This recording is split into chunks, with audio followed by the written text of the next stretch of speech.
ओम श्री गजानन महाराज की जय। श्री हनुमान जी महाराज की जय। श्री रामचंद्र भगवान की जय। श्री गायत्री मात की जय। ओम श्री डोंगरे जी महाराज की जय। श्री सुखदेव जी महाराज की जय।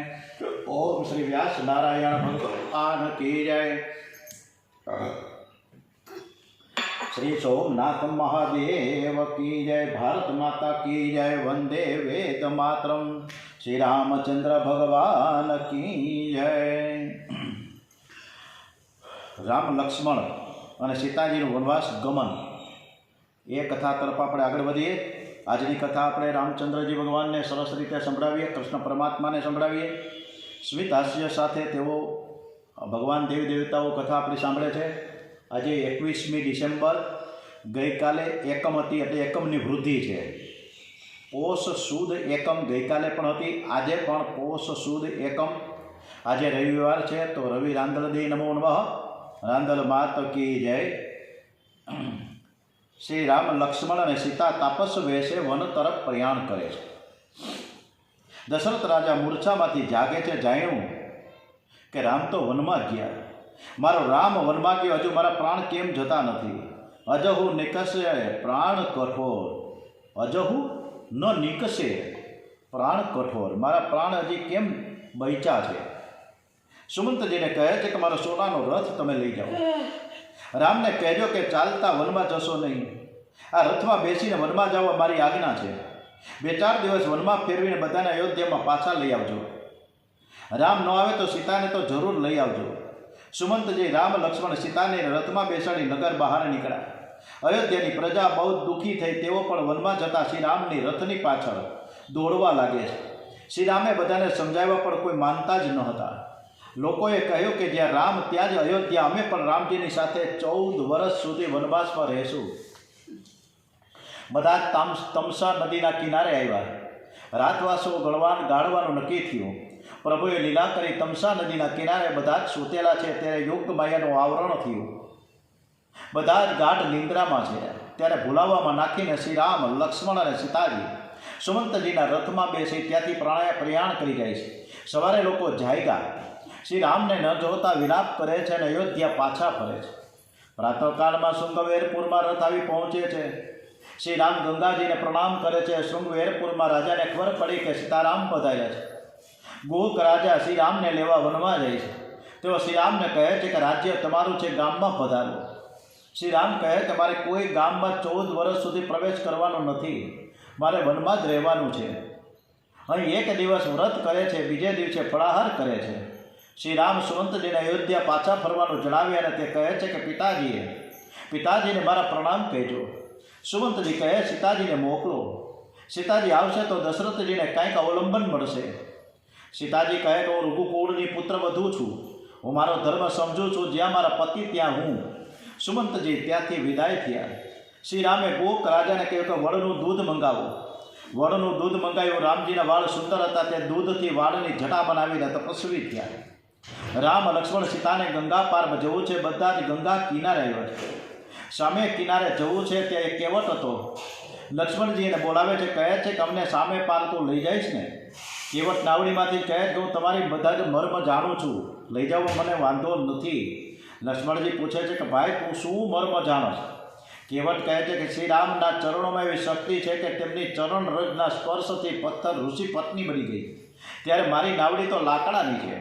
શ્રી રામના ચરણ સ્પર્શથી જો તે ઋષિ પત્ની બની જાય તો મારા કુટુંબનું ભરણ પોષણ કેવી રીતે કરી શકું?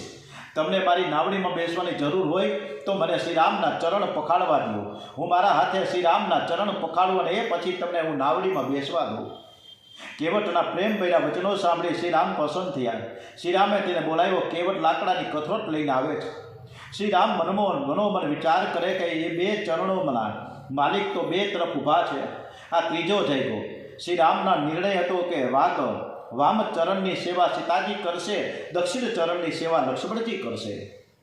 પણ આ કેવટ તો બંને ચરણોની સેવા માંગે છે। કેવટ ગંગા જળ લઈને આવીને ધીરે ધીરે ચરણ પખાડે છે। કેવો ભાગ્યશાળી છે, પરમાત્માના ચરણ પખાડી રહ્યો છે અને આંખમાંથી આંસુ નીકળી રહ્યા છે। કેવટ રામ લક્ષ્મણ સીતાજીને પોતાની નાવડીમાં બેસાડી ગંગા પાર કરાવે છે. કેવટ સાષ્ટાંગ પ્રણામ કરે છે. શ્રી રામને ઈચ્છા થઈ કેવટને કાંઈક હું આપું, પણ કેવટને આપવા શ્રીરામ પાસે કંઈ નથી. તેથી તેઓ સંકોચ અનુભવે છે. સીતાજી આ સમજી જાય છે. તે પોતાની આંગળી ઉપર વીંટી ઉતારી શ્રીરામને કેવટને આપવા માટે આવે છે. શ્રીરામ તે વીંટી કેવટને આપવા લાગે છે ત્યારે કેવટ તે લેવાની ના પાડે છે અને કહે છે કે હું ગરીબ છું, છતાં કોઈ સાધુ સંત કોઈ તપસ્વી આવે તો હું એની પાસેથી મજૂરીનો પૈસો લેતો નથી. તમારી પાસેથી પણ હું મજૂરી નહીં લઉં. શ્રીરામ તેને કહે છે કે આ મજૂરી નથી, પણ પ્રેમથી હું તને પ્રસાદ આપું છું, જેનો તારે સ્વીકાર કરવો જોઈએ. શ્રીરામ સમજે છે કે આ ગરીબ છે, તેને તે કંઈક કામમાં આવશે. કેવટ હાથ જોડીને શ્રીરામને કહે છે કે આજે પ્રસાદ લેવાનો દિવસ નથી. માલિક ઉઘાડા પગે ચાલે છે. 14 વર્ષનો વનવાસ પૂરો કર્યા પછી વળતા ફરીથી સેવાનો લાભ આપજો. આપના રાજ્યાભિષેક થયા પછી તમને જે યોગ્ય લાગે તે આપજો. આજે તો આપની પાસેથી કંઈ જ નહીં લઉં. કેવટની ભાવના જોઈ સીતાજીની આંખમાં આંસુ આવી જાય છે. કેવટ અભણ છે, ગરીબ છે, પણ તે હૃદય ગંગાજળ જેવો પવિત્ર રાખ્યું છે. 14 વર્ષનો વનવાસ પૂરો કરીને શ્રીરામ અયોધ્યા પાછા આવે છે ને ત્યારે એ કેવટના ઉપકારને ભૂલ્યા નહીં. એ સુવર્ણના રાજ સિંહાસન પર બિરાજમાન છે. તેઓ ચારે બાજુ નજર નાખે છે ત્યારે સીતાજી રામને પૂછે છે કે તમે કોને શોધો છો, કોને જુઓ છો? ત્યારે શ્રીરામ કહે છે કે આ બધા જ મારા દર્શન માટે અહીં આવ્યા છે, પણ મારે જેના દર્શન કરવા છે તે દેખાતો નથી. આથી સીતાજીને આશ્ચર્ય થાય છે કે આવો કોણ ભાગ્યશાળી હશે કે જેના દર્શન માટે ભગવાન આતુર છે. શ્રીરામ સીતાજીને કહે છે કે આપણે વનવાસ જઈ રહ્યા હતા ત્યારે કેવટ પોતાની નાવડીમાં આપણને બેસાડીને ગંગા પાર કરાવી હતી, અને એ વખતે તેણે કહેલું કે રાજ્યાભિષેક થયા પછી મને પ્રસાદ આપજો. તે કેવટ અહીં દેખાતો નથી. શ્રીરામે બધાનું સન્માન કર્યા બાદ સંગરવેરપુરના રાજા ગોહકને બોલાવી કેવટને આપવા માટેના અનેક આભૂષણો અને વસ્ત્રો પ્રસાદ તરીકે તેને મોકલી આપ્યા છે. દુઃખમાં કોઈ મદદ કરે તે ભૂલશો નહીં, કોઈનો ઉપકાર ભૂલશો નહીં. કોઈએ કોઈ સમય થોડી સેવા કરી હોય તો યાદ રાખજો. સમય આવીએ તે ઉપકારનો બદલો અવશ્ય ચૂકવજો. પરમાત્મા મનુષ્યને સુખ શાંતિ આપે છે ત્યારે તે ઉપકારનો બદલો વિવેકથી પાછો વાળજો. હૃદય શ્રીરામ જેવું સરળ રાખજો. જેનું હૃદય સરળ છે એના હૃદયમાં પરમાત્માનો વાસ હોય છે. ત્યાંથી તેઓ આગળ વનમાં ઉઘાડા પગે ચાલે છે. આગળ શ્રીરામ, પછી સીતાજી અને તેમના પછી લક્ષ્મણજી ચાલે છે. રામ લક્ષ્મણની વચમાં સીતાજી કેવા શોભે છે! તુલસીદાસજી કહે છે કે જાણે બ્રહ્મ અને જીવની વચમાં માયા હોય. નાનકડી પગદંડી છે અને બાજુમાં જાડી ઝાખરા છે. લક્ષ્મણજી પાછળથી ચાલે ત્યારે પગ મૂકવાની જગ્યા રહેતી નહોતી. એક બાજુ માતાજીના ચરણ ચિહ્ન દેખાતા, બીજી બાજુ શ્રીરામના ચરણ ચિહ્ન દેખાતા. લક્ષ્મણજી પગ ક્યાં મૂકે? શ્રી સીતારામના ચરણ ચિહ્ન દેખાય ત્યાં લક્ષ્મણજી મનથી વંદન કરે, કારણ કે તેમના ચરણ ચિહ્ન પર મારો પગ ન આવે. એટલે લક્ષ્મણજી કાંટાવાળા જાડી ઝાખરામાં ચાલે છે. શ્રીરામ આ જોઈને દુઃખી થાય છે. તેમણે કહ્યું, લક્ષ્મણ તું આગળ ચાલ, પાછળ તારા ભાભી અને એના પછી હું તમારા બંનેની પાછળ રક્ષણ કરતો ચાલીશ. ભગવાન હંમેશા ભક્તોની પાછળ પાછળ ચાલે છે. આમ પહેલાં લક્ષ્મણ વચ્ચે સીતાજી અને છેલ્લે રામ ચાલે છે. અને ઉપકારનો બદલો, આને માટે એક નાનકડી વાત યાદ આવી ગઈ, આનંદ આવશે. આપણે જ્યારે કોઈ સાયકલ કે સ્કૂટર ઉપર જતા હોય ને, હવે તો સાયકલ ઉપર તો કોઈ જતું નથી, હજી નાના નાના વિદ્યાર્થીઓ જાય છે. સાયકલ અને સ્કૂટરમાં જતા હોય તો આપણે ખબર છે કે કૂતરા પાછળ ભસતા એવા દોડે ને, એટલે આપણે સાયકલ કે સ્કૂટર મારી મૂક્યો. એટલી સ્પીડથી હલાવીએ તો કૂતરો કરીને પાછળ દોડે. સાયકલ અને જે પડે સાયકલ કે સ્કૂટર, જે એનો સવાર છે એ આપણે પડીએ, ભોં ભેગા થઈ જાય, અને પછી જરાક ઊભા થઈને જોઈએ તો કૂતરો ગાયબ થઈ જાય. ત્યારે કૂતરો ગાયબ હોય. પછી એમ નથી કે પૈડા ભેગી કરડે છે એવું કંઈ નથી બીનું, પણ પાડીને ભાગી જાય. પહોંચે ક્યાં વહી જાય ખબર નથી. આવી જ રીતના કોકને આપણે ઉછીના ઉધારા પૈસા આપ્યા હોય ને, 5-10 હજાર, 50,000, લાખ રૂપિયો, પછી કોઈ એની પાસે માગવા જાય ને કે ભાઈ હવે તારો સમય તો પૂરો થઈ ગયો છે, 3 મહિના તો થઈ ગયા, હવે તો તું પૈસા આપ. હા આપીશ ને. વળી 3 મહિના કાઢી નાખીએ, વળી પાછી બીજા 3 મહિના કાઢીએ, અને વરસ થાય પછી ગાયબ થઈ જાય. ખબર જ ન પડે કેમ ગઈ. આવી પરિસ્થિતિ અત્યારે છે. એટલે આપણે કોકને ઉપકાર કર્યો છે, અત્યારે ઉપકારના ઠેકાણે ગયા. બધા માણસો અત્યારે ભૂલી જાય છે. અત્યારનો સમાજ બધાય આવી ગયા એમાં સ્વાર્થ સાથે છે. વાસ્તવિક રીતે મનુષ્યને સુખ અને દુઃખ આપનારા જગતમાં કોઈ નથી. સુખ દુઃખ એ મનની કલ્પના છે.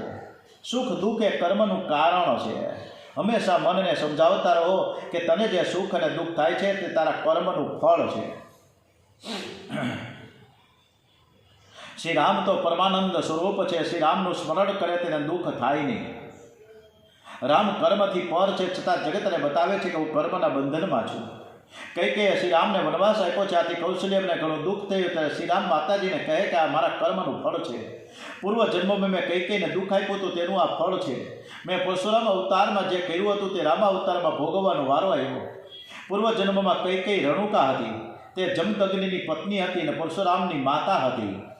એકવાર ગંધર્વ ચિત્રસેન અનેક અપ્સરાઓની સાથે વિહાર કરતો હતો. રેણુકાએ દ્રશ્ય જોયું, તેના મનમાં થોડો વિકાર આવ્યો. અપ્સરાઓ જેવું સુખ મને મળ્યું નહીં. રેણુકાને આવતા વિલંબ થયો. જમદગ્નિ જાણી ગયા કે રેણુકાએ મનથી વ્યભિચાર કર્યો છે. આથી તેમણે પરશુરામને કહ્યું કે તારી માં પાપી છે, તેને તું મારી નાખ. પરશુરામે માતાનો શિરછેદ કર્યો. પૂર્વ જન્મમાં મેં માને દુઃખ આપેલ, તેથી આ જન્મમાં મને કૈકેયીમાં દુઃખ આપે છે. મહાત્માઓ કહે છે કે રામ અવતારમાં શ્રી રામે વાલીને માર્યો. એ જ વાલી કૃષ્ણ અવતારમાં પારધી થઈને આવ્યો હતો અને શ્રી કૃષ્ણને બાણ માર્યું. કર્મનું ફળ અવશ્ય ભોગવવું જ પડે છે.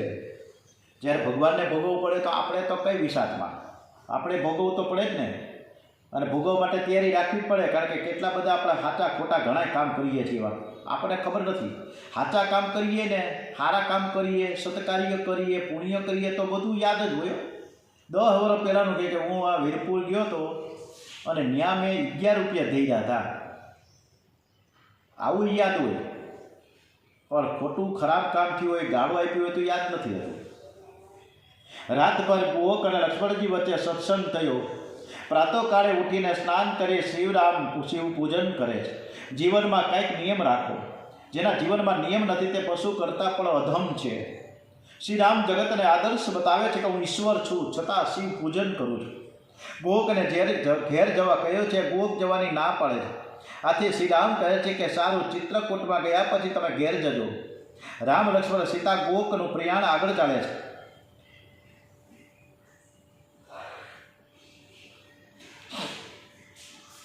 બધા જ પ્રયાગરાજ પધાર્યા છે. તેઓ ભરદ્વાજ મુનિના આશ્રમે પહોંચે છે. ભરદ્વાજ મુનિને ઘણો આનંદ થયો છે. આજુબાજુ બીજા ઋષિ મુનિઓને ખબર પડતા તે પણ ત્યાં આવ્યા. આજે અમારી સાધનાનું ફળ અમને મળી ગયું છે. સર્વ સાધનાનું ફળ ભગવાનના દર્શન, ભગવાનના પ્રત્યક્ષ દર્શન કર્યા વગર જીવન સફળ થતું નથી. જીવનને શાંતિ મળતી નથી. શ્રી રામે એક રાત્રે અહીં મુકામ કર્યો છે. અડધી રાત સુધી સત્સંગ થયો છે. શ્રી રામ પ્રાતઃકાળે ઉઠી સ્નાનાદિથી પરવારી ભરદ્વાજ મુનિની સંમતિ મેળવી વાલ્મીકી આશ્રમે જવા નીકળે છે. ભરદ્વાજ મુનિ પોતાના 4 શિષ્યોને માર્ગ બતાવતા તેની સાથે મોકલે છે. બધા જ વાલ્મીકી આશ્રમે આવી પહોંચે છે. શ્રી રામનું પ્રાગટ્ય થયું એ પહેલાં વાલ્મીકીજીએ સમાધિ ભાષામાં રામાયણ લખ્યું છે. વાલ્મીકીજી આદિ કવિ છે. વાલ્મીકીજીના મુખમાંથી પહેલો શ્લોક નીકળ્યો તે પહેલા શ્લોકનું અસ્તિત્વ ન હતું. આ આદિ શ્લોક છે. એક પારધીએ કોંચના જોડામાંથી કોંચીને બાણ માર્યું. વાલ્મીકીજી આ દ્રશ્ય જોઈ બહુ વ્યાકુળ થયા. તેઓ પારધીને ઠપકો આપે છે. આ દ્રશ્ય જોતા વાલ્મીકીના મુખમાંથી શ્લોક નીકળી પડે છે. આ શ્લોક આદિ શ્લોક છે. મા નિષાદ પ્રતિષ્ઠામમ ત્વમ ગમઃ શાશ્વતે સમાહ યત કૌચ મિથુનાદે ક્રમ વધે કામ મોહિતમ. શ્રી રામ અને વાલ્મીકીજી વચ્ચે સત્સંગ થાય છે. શ્રી રામ વાલ્મીકીજીને કહે છે કે આપ ત્રિકાળદર્શી છો. વાલ્મીકીજી કહે આ તો સત્સંગનું ફળ છે. પહેલાં હું વાલીનો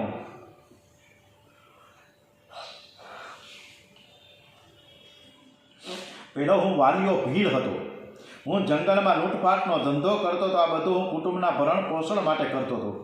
એક દિવસ મને નારદજીનો ભેટો થઈ ગયો. એણે મને પૂછ્યું કે આ બધું કોના માટે કરો છો? મેં કહ્યું છે કે મારા કુટુંબ માટે. નારદજી પૂછે છે કે આ તારા પાપના ધંધામાં તારા કુટુંબના સભ્યો ભાગીદાર છે કે નહીં? પૂછીએ તો ખરા. એમાં પૂછવાનું શું હોય? ત્યારે મેં તરત જવાબ આપ્યો કે હોય જ.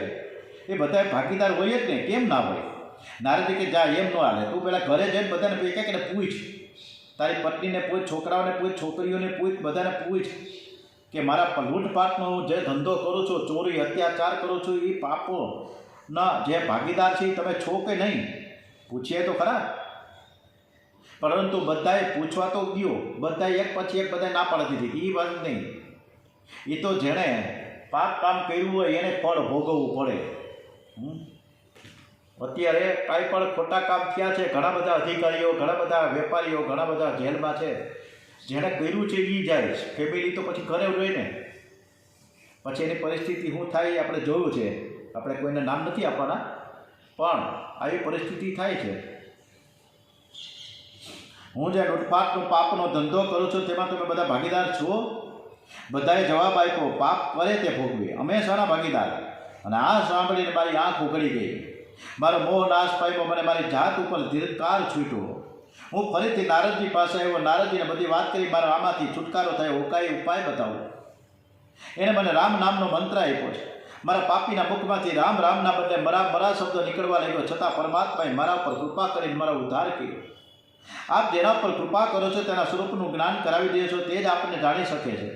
આપના જાણ્યા પછી તો આપનું સ્વરૂપ જ બની જાય છે. શ્રી રામે વાલ્મીકી ઋષિને પૂછ્યું કે અમારા વનમાં નિવાસ કરવો છે, અમને રહેવા માટેનું યોગ્ય સ્થળ બતાવો. વાલ્મીકી ઋષિને રામચંદ્રજી પૂછે કે અમારે જવું ક્યાં રહેવું? અને ત્યારે વાલ્મીકીજી રામચંદ્રજીને કહે છે, આપ ક્યાં નથી જાણતા બધું? આપ સર્વ જગ્યાએ છો, આપ જ્યાં ન હોય એવું સ્થળ તો મને બતાવો. અયોધ્યા અધ્યાત્મ રામાયણમાં નીચે જણાવેલ લક્ષણવાળા ભક્તોના હૃદયમાં આપ વસો છો તેમ બતાવવામાં આવ્યું છે. અયોધ્યા કાંડમાં છે. આ જેવું આવડે એવું હું વાંચું છું, બધું તો મને ન ફાવે. जिनके श्रवण समुद्र समाना कथा तुम्हारी सुभग सरी नाना बरहि निरंतर होए न पूरे तिनके ये तुम कहू के रूरे काम क्रोध मद मान न मोहा लोभ न क्षोभ न राग न द्रोहा जिनके कपट दंभ नहीं माया तिनके हृदय बसहु रघुराया सबके प्रिय सबके हितकारी दुख सुख सरेश प्रशंसा सारी कहे सत्य प्रेम वचन विचारी जागत सोवत शरण तुम्हारी तुम ही छाड़ी गति दूसरी नाही राम बसहु तिनके उर्माही जननी सम जानहि पर नेरे नारी धनु पराव विशते भीष भारी जय हर सहे पर संपत्ति देखी दुखित होए पर विपत्ति देशे की जिन्हीं राम तुम प्राण प्यारे जिनके मन शुभ सदन तुम्हारे स्वामी सखा पितु मातु गुरु जिनके सब तुम तात तिमके मन मंदिर बसहु शीघ्र सहित हो दो बात. તમે આવા થશો કે આવા હશો તો પરમાત્મા તમારા હૃદયમાં વાસ કરશે. વાલ્મીકીજી કહે કે આપ મને રહેવાની જગ્યા બતાવવાનું પૂછો છો તો મારું કહેવું છે કે આપ ક્યાં નથી. એ નાથ, આપ લીલા કરો છો. ચિત્રકૂટ પર્વત ઉપર આપ બિરાજો, તે અતિ ઉત્તમ સ્થાન છે. બધા ચિત્રકૂટ તરફ પ્રયાણ કરે છે. બધા મંદાકિનાના કિનારે આવ્યા છે. ત્યાં અત્રિ ઋષિનો આશ્રમ છે. અત્રિ ઋષિને ગંગા સ્નાનનો નિયમ છે. એવો વયોવૃદ્ધ થયા છે, તેથી ગંગા સ્નાન માટે જઈ શકાતું નહોતું. ત્યાં માતા અનુસૂયાએ ગંગાજીને પ્રાર્થના કરી, તમે મારા આશ્રમમાંથી પ્રગટ થાઓ, અને ગંગાજી ત્યાં પ્રગટ થયેલા છે. તુલસીદાસજી ચિત્રક ઉપર બેઠા બેઠા ચંદન ઘસે, અને એ સમયે રઘુવીર તેને તિલક કરે છે. તુલસીદાસ શ્રી રામને ઓળખી શકતા નથી, તેથી પોપટ સ્વરૂપે થઈને હનુમાનજી આ દુહો 3 વખત બોલે છે. चित्रकूट के घाट पर भई संतन की भीड़ तुलसीदास चंदन घसे तिलक करे रघुवीर. श्री राम चित्रकूटમાં રહેવાનું પસંદ કરે છે. એના રહેવાથી ચિત્રકૂટના ઝાડો ફળ ફૂલથી લચી ગયા છે. અહીંનું વાતાવરણ એકદમ બદલાઈ ગયું છે. શ્રી રઘુનાથજીનું ચરિત્રનું વર્ણન કોણ કરી શકે તેનો પાર નથી. એક એક અક્ષર મહાપાતકનો નાશ કરનાર છે. ચરિતમ રઘુનાથસ્ય શતકોટિ પવિષ્ણરમ એકકમ અક્ષરમ પૂંસા મહાપાપતક નાશનમ. શ્રી રામે ગોવકને રજા આપતા કહ્યું કે તે સુંગરવેરપુર પાછા જાય. સુમંત મંત્રી ગોવકની રાહ જોતા ગંગા કિનારે થોભા છે. ગોવક સુમ મંત્રીને કહે છે કે શ્રી રામે ચિત્રકૂટમાં નિવાસ કર્યો છે, હવે તમે અયોધ્યા પાછા ફરો. સુમંત મંત્રી ગોવકની રાહ જોતા અહીં થોભા છે, કારણ કે તેઓ અયોધ્યા શ્રી રામના માતા પિતાને શું જવાબ આપીશ? અરે મારા રથના ઘોડાઓ પર શ્રી રામને છોડ્યા છે, ત્યારથી ખાતા નથી, પાણી પીતા નથી. જેના વિયોગમાં પશુઓ પણ વ્યાકુળ થયા છે, તેના માતા પિતાને કેટલો દુઃખ થતું હશે. મને લાગે છે કે દશરથ રાજાના પ્રાણ ટકશે કે શું? ચિંતાના આવા ભાર હેઠળ સુમંત મંત્રી મધ્યરાત્રિ અયોધ્યામાં પ્રવેશ કરે છે. એ સીતા કૈકેયીને મહેલે આવી જાય છે. ત્યાંથી જાણવા મળે છે કે શ્રી રામના વનવાસ વન પછી તો દશરથ રાજા કૈકેયીના મહેલને ત્યજીને કૌશલ્યના મહેલે ગયા છે. એ કૌશલ્યના મહેલમાં રહે છે. રામ યોગમાં 5 દિવસ પૂરા થયા છે. રાજા દશરથના મુખ ઉપર મૃત્યુની ઘેરી છાયા વળી ચૂકી છે. મંત્રી તેની નજીક જઈ દંડવંત પ્રણામ કરે છે. દશરથજીએ આંખ ઉઘાડીને પૂછ્યું કે મારો રામ ક્યાં છે? તમે મારા રામને ક્યાં મૂકીને આવ્યા? મારો રામ પાછો આવ્યો કે ન આવ્યો? સીતા લક્ષ્મણ પાછા આવ્યા છે કે નહીં? તું મને એની પાસે લઈ જા. દશરથજી વ્યાકુળ થયા છે. આ જોઈ સુમંતજીની આંખમાં આંસુ ભરાયા. સુમંતજી કહે, મહારાજ આપ જ્ઞાની છો, ધીરજ રાખો. હું શ્રીરામનો સંદેશો લઈને આવ્યો છું. તેમણે કહ્યું કે મારા પિતાજીને મારા પ્રણામ કહેજો. એનો આશીર્વાદથી અમે કુશળ છીએ. સીતાજીએ કહ્યું કે મારા સસરાજીના ચરણમાં મારા પ્રણામ કહેજો. હું અયોધ્યા નહીં આવી શકું, મારા પતિ વગર જીવી શકીશ નહીં. લક્ષ્મણજીએ પણ તમને પ્રણામ પાઠવા છે. નિષાદ રાજે અને કેવટ નાવિકે તેની સારી સેવા કરી છે. રામ લક્ષ્મણ સીતા પાછા નથી આવ્યા એવા વચનો સુમંત મંત્રીના મુખથી સાંભળતા દશરથ રાજા હે રામ, હે રામ, હે રામ કરતા કરતા બોલતા બોલતા ધરતી ઉપર પીડ્યા છે. કૌશલ્ય વ્યાકુળ થયા છતાં રાજાને ધીરજ આપવા પ્રયત્ન કરે છે. રામ વિરહ એ મોટો સાગર છે, તે સાગર પાર કરવાનું છે. તમે કર્ણધાર હિંમત હારી જશો તો પછી અમારા બધાનું શું થશે? તમે ધીરજ રાખો, સાંત્વના ઘણી ઘણી કૌશલ્યાજી આપે છે. દશરથજી કહે છે કે મારી પ્રાણોમાં, મારી છાતીમાં દુખે છે. મને શ્રવણ કુમારના માતા પિતાએ શ્રાપ આપ્યો છે કે પુત્ર વિયોગમાં મારું મરણ થશે. પછી તો શ્રવણની કથા સંભળાવે છે. દશરથજી વિલાપ કરે છે કે મારો રામ જ્યાં હોય ત્યાં મને લઈ જાઓ. દશરથે શ્રી રામના એક એક સદગુણોને યાદ કરતા કરતા રડતા હતા. મધ્યરાત્રિના સમયે રામ રામ રામ રામ રામ રામ રામ કહેતા કહેતા દશરથજીએ પોતાના પ્રાણ છોડ્યા. રામ રામ કહી રામ કહી, રામ રામ કહી રામ, ખનુ પરહરી રઘુવર વિરહ, રાવ ગયો સુરધામ. દશરથ રાજાનો વિયોગ સાચો છે. દશરથ રાજાનો રામ પ્રેમ સાચો હતો કે રામના વિયોગમાં તે જીવા નથી. રાજા દશરથના દેહાંતરી આખા અયોધ્યામાં ઘેરા શોકની લાગણી પ્રસરી ગઈ. સર્વ વિલાપ કરે છે. વશિષ્ઠજી સર્વનો ઉપદેશ આપે છે. તેઓ સેવકોને આજ્ઞા કરી, તમે કઈ કઈ દિશામાં જઈને દેશમાં જઈને ભરતના શત્રુઘ્નને કહેજો કે ગુરુજી તમને અયોધ્યા બોલાવે છે. સેવકો ઝડપી ગતિએ કઈ કઈ દેશમાં પહોંચી જઈને ભરતના શત્રુઘ્નને ગુરુજી બોલાવે છે એમ જણાવ્યું છે. ભરત શત્રુઘ્ન અયોધ્યા આવે છે. રસ્તામાં ઘણા બધા અપશુકન થયા છે. ભરત અયોધ્યામાં આવે છે. અયોધ્યાના બજારો બંધ છે. લોકોને કાળા વસ્ત્રો પહેર્યા છે. ભરતના શત્રુઘ્નનું મન બેચેન બની જાય છે. ભરત પોતાના આવાસે આવે છે. ભરત આવ્યાના સમાચાર સાંભળી કઈ કઈ હરખભેર દોડતી તેની પાસે આવી. ભરત માતાજીને પૂછે છે કે માં, મારા પિતાજી ક્યાં છે? કઈ કે ભરત, આ અયોધ્યાનું રાજ્ય તને મળ્યું. તારા પિતાજીએ પ્રાણનો ત્યાગ કર્યો છે. મારી બાજી તો બગડવાની હતી, પણ મંથરાએ મને ઘણી મદદ કરી. મંથરાના કહ્યા મુજબ મારા બે વચન મારા પિતાજી પાસે, તારા પિતાજી પાસે લેણા હતા, તે માગી લીધા. આથી વ્યાકુળ થઈ તારા પિતાજીએ પ્રાણ ત્યાગ કર્યો છે. ભરતજી કહે, તે વખતે જ્યેષ્ઠ બંધુ રામ ક્યાં હતા? કઈ કે રામ લક્ષ્મણ સીતા વનમાં ગયા છે. મારા વરદાન પ્રમાણે તું થયો રાજા અને રામ ગયા વનમાં. હાલ સાંભળી ભરતજીને બહુ દુઃખ થયું. અતિ ક્રોધમાં આવી તેઓ કઈનો તિરસ્કાર કરે છે.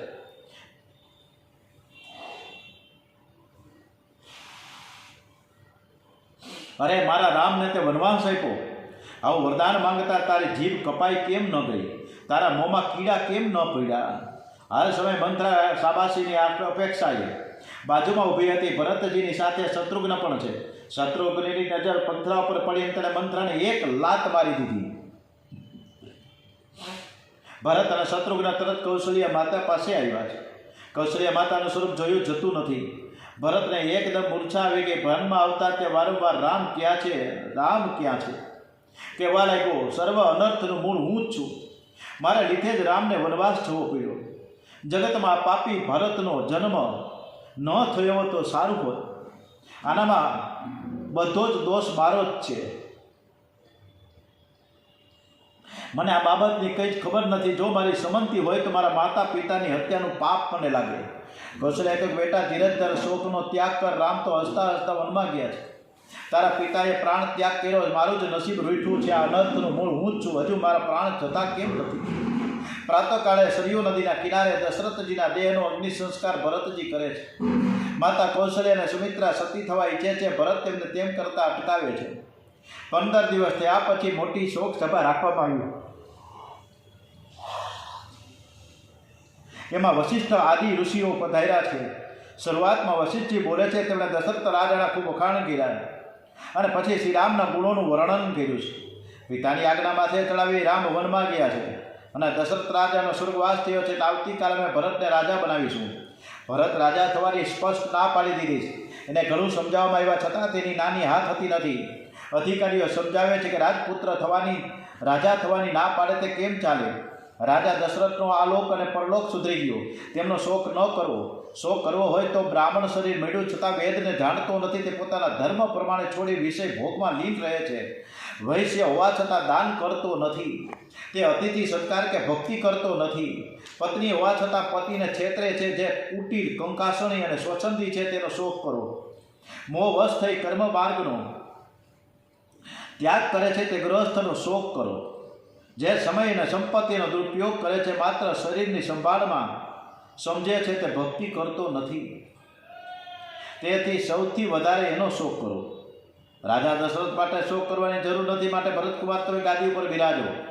ભરત 14 વર્ષ પછી શ્રી રામ વનમાંથી પાછા આવે તે પછી તમારી ઈચ્છા પ્રમાણે તમે કરજે, પરંતુ આવતીકાલે અમે તમને ગાદી ઉપર બેસાડીશું. આ અયોધ્યા અનાથ છે, તેમને તમારે સનાથ કરવાનું છે. કૌશલ્યામાએ પણ એવી આજ્ઞા કરી. ત્યારે ભરતજી સભામાં ઊભા થયા અને સભા સમક્ષ બોલે છે કે પિતાજી સ્વર્ગમાં ગયા છે, મારા ભાઈઓ અને ભાભી વનમાં ગયા છે. આવી પરિસ્થિતિમાં ગાદીએ બેસીશ તો હું સુખી થઈશ? અયોધ્યાની પ્રજા સુખી થશે? આ બધા અનર્થનું કારણ હું છું. આ માટે મને ખૂબ જ દુઃખ થાય છે. મને થાય છે કે જો હું જન્મ જ ન હોત તો મારા રામને વલકલ પહેરીને ઉઘાડા પગે વનમાં જવાનો વારો ન આવત. આ કૈકેયીનો પુત્ર કૈકેયી કરતાં પણ અધમ છે. રઘુનાથજી વિના સઘળું વ્યર્થ છે. મને ત્યારે જ શાંતિ મળશે કે જ્યારે હું સીતારામના દર્શન કરું.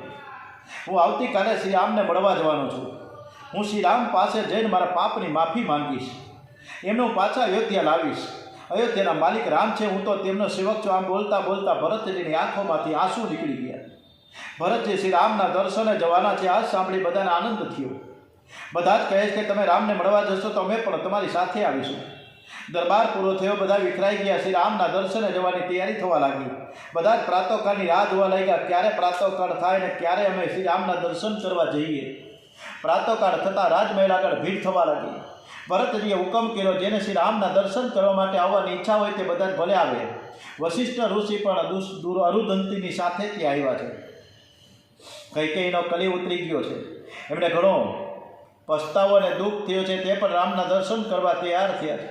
ભરત માટે સુવર્ણનો રથ તૈયાર કર્યો છે, પણ ભરતજી રથમાં બેસવાની ના પાડે છે. એવો ચાલતા જવાની ઈચ્છા પ્રગટ કરે છે. લોકો કહે કે તમે રથમાં નહીં બેસો તો અમે પણ ચાલતા જઈશું. કૌશલ્યા ભરત પાસે આવ્યા છે. બેટા, તું રથમાં નહીં બેસે તો બધાને કષ્ટ થશે. કૌશલ્યા માતાની સમજાવવાથી ભરત રથમાં બેસે છે. ભરતજી પ્રજા સાથે શુંગરવેરપુરમાં આવ્યા છે. રાજા ગુહોકને તેના સેવકો સમાચાર આપે છે કે રાજા ભરત ચતુરંગીની સેનાની સાથે આ બાજુ આવી રહ્યા છે. ગુહ વિચાર કરે છે કે ભરતજી રામ લક્ષ્મણની સાથે યુદ્ધ કરવા નીકળ્યા છે, નહીતર સાથે સેના લેવાની શું જરૂર છે? ગુહોકના મનમાં કુભાવ આવ્યો. તેણે ભીલોને તૈયાર કરવાની આજ્ઞા આપી કે કોઈ સામે કિનારે ત્યાં પાર ન આવે. એનાથી એક વૃદ્ધ કહે કે ભરતજી તો પ્રજાની સાથે શ્રી રામને મનાવવા આવી રહ્યા છે. ગોક વિચાર કરે કે એકદમ અવિવેક કરીને યુદ્ધ કરવું બરાબર નથી. ગોક પોતાના મંત્રી સાથે મળવા જાય છે. આગળ વશિષ્ઠ ઋષિનો રથ હતો. ગોક રાજા વશિષ્ઠ ઋષિને સાષ્ટાંગ પ્રણામ કરે છે. વશિષ્ઠજી પાછળ જોઈને ભરતની કહે છે કે શ્રી રામનો ખાસ સેવક તમને મળવા આવ્યો છે. ગોક પોતાની સાથે રાજસ, તામસ અને સાત્વિક આ 3 પ્રકારનો આહાર લાવ્યા છે. એ આહાર વિહાર ઉપરથી ભરતજીના મનની પરીક્ષા લેવા જાય, પરંતુ ભરતજીએ તો કોઈના ઉપર નજર કરી જ નહીં. ભરતજી નિર્ગુણ છે. ભરતજી ગોક પાસે આવ્યા છે. ભરતજીના મુખમાંથી રામ રામ રામ શબ્દ નીકળતો જ રહે છે. એમને ખાતરી થાય છે કે ભરતજી લડવા નહીં પણ શ્રી રામના દર્શન કરવા જાય છે. ગુક રાજાએ સર્વ ભીલોને આજ્ઞા કરી કે અયોધ્યાની પ્રજાનું સ્વાગત કરો. ભીલ લોકો ફળફળાદી લઈને આવ્યા છે. ભરતજીએ ગંગાજીને સાષ્ટાંગ પ્રણામ કરી પ્રાર્થના કરી, મને રામચરણના પ્રેમનું દાન કરો. એ વખતે ગંગાજીમાંથી ધ્વનિ આવ્યો કે તમે ચિંતા ન કરો, સર્વનું કલ્યાણ થશે.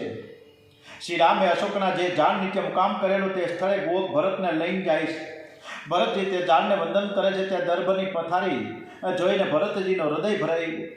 બધાએ ત્યાં રાત ગાળી છે. પ્રાતઃકાળે બધા ત્યાંથી પ્રયાણ શરૂ કરે છે. ભરત કહે છે કે શ્રી રામ અહીંથી ચાલતા ગયા છે, તેથી હવે હું રથમાં નહીં બેસું, હું ચાલતો આવીશ. સર્વના રથ આગળ કરો. સર્વના ગયા છે. સર્વના રથ આગળ કર્યા છે. પાછળ ભરત, શત્રુઘ્ન અને ગોક ચાલતા આવ્યા છે. ભરતજી શત્રુઘ્નના ખંભે હાથ મૂકીને હે રામ હે રામ કરતા કરતા ચાલે છે. ધન્ય છે ભરતજીને. ભરતજીની દાસ્ય ભક્તિ છે. ભરત જેવો બળભાગી કોણ છે?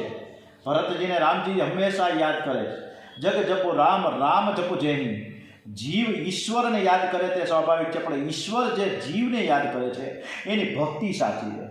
ભરતજીના પગમાં ફોલા પડ્યા છે, છતાં તેઓ રથમાં બેસતા નથી. બધા જ પ્રયાગ આવી પહોંચ્યા છે. તીર્થરાજને સાષ્ટાંગ પ્રણામ કરીને કહ્યું કે ધર્મ, અર્થ, કામ કે મોક્ષ આમાંથી તારે કાંઈ જોઈતું નથી. હું તો જન્મ જન્મ રામની સેવા કરવા પામું એટલું જ માંગુ છું. હે તીર્થરાજ, મને આ વરદાન આપો.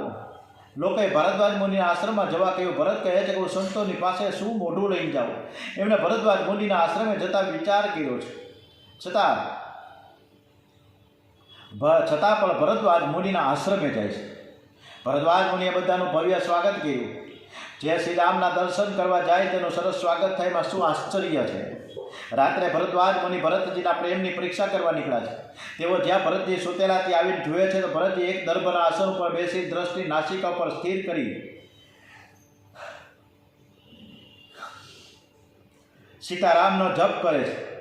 એમને આરામની પડી નથી, ભોજનની પડી નથી. તેમને તો કેવળ શ્રી રામ જય રામ જય જય રામ, શ્રી રામ જય રામ જય જય રામ, શ્રી રામ જય રામ જય જય રામ, શ્રી રામ જય રામ જય જય રામ.